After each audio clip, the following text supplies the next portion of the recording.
Andy Hamilton of Trackwrestling here at the C3 Iowa camp in Waverly with UW-Platteville coach Mike DeRoehn. Mike, one of the hot topics, or probably the hot topic right now in Division III wrestling is the realignment issue. From your vantage point, where do you see that thing heading right now? Well, right now it's in kind of a mess.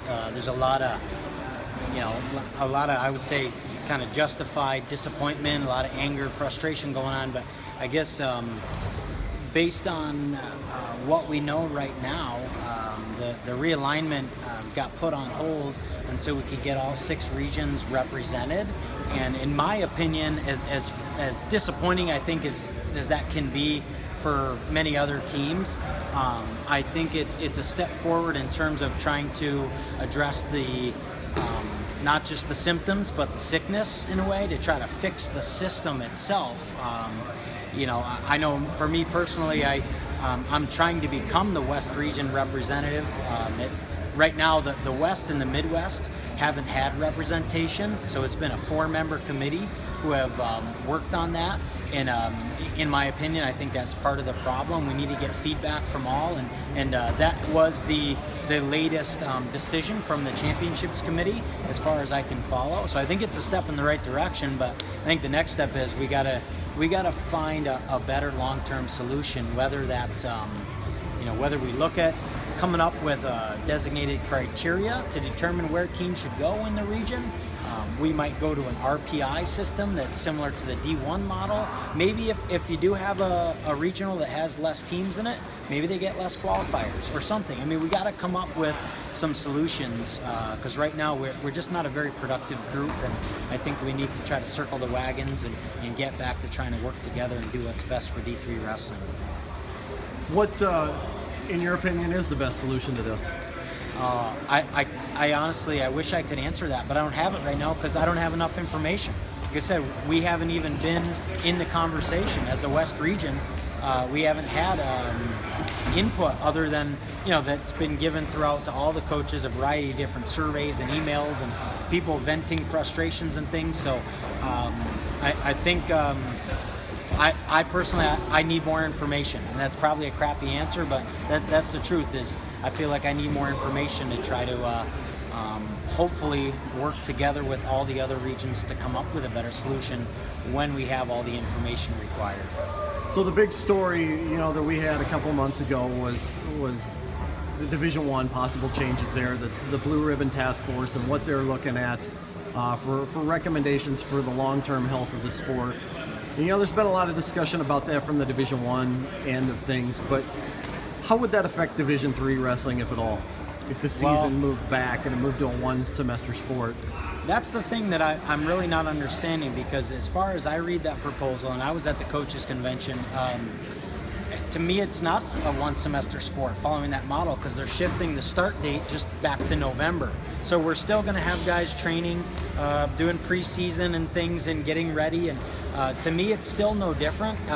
We just took our national tournament and moved it back a month, so that might be good for the Division I, but if it was up to me, I think we'd have to revisit that thing again. I mean, would we look at making it a one-semester sport? In my opinion, this is not worth that much, I guess, but I would love to see college wrestling as a fall semester sport, where truly make it a one-semester sport. And I don't know all the details, but hypothetically, we would report to campus in August like fall sports do, and we'd have a preseason camp, and then we'd start competition in September, and we'd go through.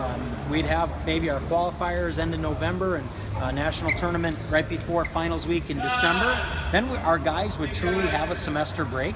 I think that's one thing that the task force is looking at, is we want to give our kids a academic break, because as things go, if we're over 2 semesters, right now, over our fall break in October, we're training and competing. Thanksgiving break, where guys go home, but they still have to manage their weight. They're probably back in the room at the high school. Christmas break, they're back at their high school, and then they come back early, we start training. And many times even our spring break in March falls around our national tournament, so we literally have like no break. So if we could maybe get it moved, I mean, in my opinion, that would be great to have our nationals in December, give our guys a nice break. Then we could even enhance our involvement in the freestyle and Greco side of things, where across, whether we're talking D3 or D1, we could follow the USA Wrestling calendar, and that I think would even strengthen our Olympic movement. So I guess if I can wave my magic wand, that's what I would do, is go to a one semester sport, or let's either make it truly a fall sport, or if we don't, let's start in January and finish up in May or something, just like all the other spring semester sports do, rather than carrying it over this 5-6 month period, which is truly a grind on the student athletes. We're here at the C3 Iowa camp in Waverly. Have you been a part of many of these before? These are just starting to pop up in wrestling. I haven't been. I'm a wrestling junkie, so I'm always following stuff. I've watched the C3 events that are on Flow that they've had in years past down in Georgia, and I always thought, man, if I could ever get to one of these. Georgia's a little bit far out of our recruiting budget for Platteville, but as soon as I saw they're in here, I signed up over the summer. I knew it was a can't miss event, so I think it's great. It's an opportunity to see kids drill. How do they pick up technique? What's their body language like at the end of the second day? They're all sweating. They're probably dehydrated. They're worn down. So I mean, to me, this is just a great event for a college coach to see truly what the kids are going to be like when they're going through the day-to-day. I hate using the word grind because it's wrestling. I don't believe it is a grind. It's awesome. But just to see the day-to-day activity, it gives us a better snapshot than just possibly bringing them to campus and doing a tour and sharing the philosophy of your program and those things. It gives us an entirely different look, and hopefully encourages these kids to come check out our program at the same time. So I think it's a win-win for both the coaches and the prospective student athletes.